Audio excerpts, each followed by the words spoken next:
好，来继续来看这个台北市中正万华区无党籍的立委林昌佐的罢免案，每年的1月初9要来举办。但是4项的公投，而这个万华区，敢若第4号联发电厂重新启动这案是无同意比同意较多，其他的3案拢是同意票占多数。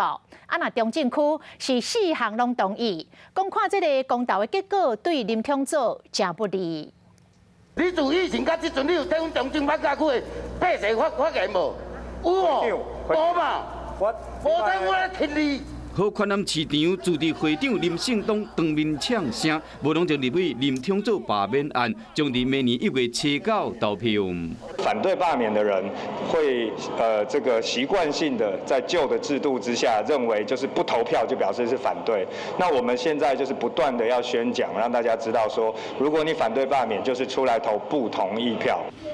就算面临罢免的考验，林昌佐共款伫立法院做好审查预算的工作，强调以问政的成绩、选民的服务，争取选民的支持。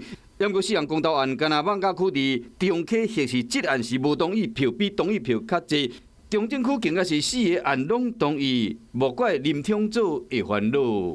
中正万华的这个结构本来就不容我们松懈，我们都还是用最谨慎的态度在面对。现在就只能就是客厅会、扫街、站路口。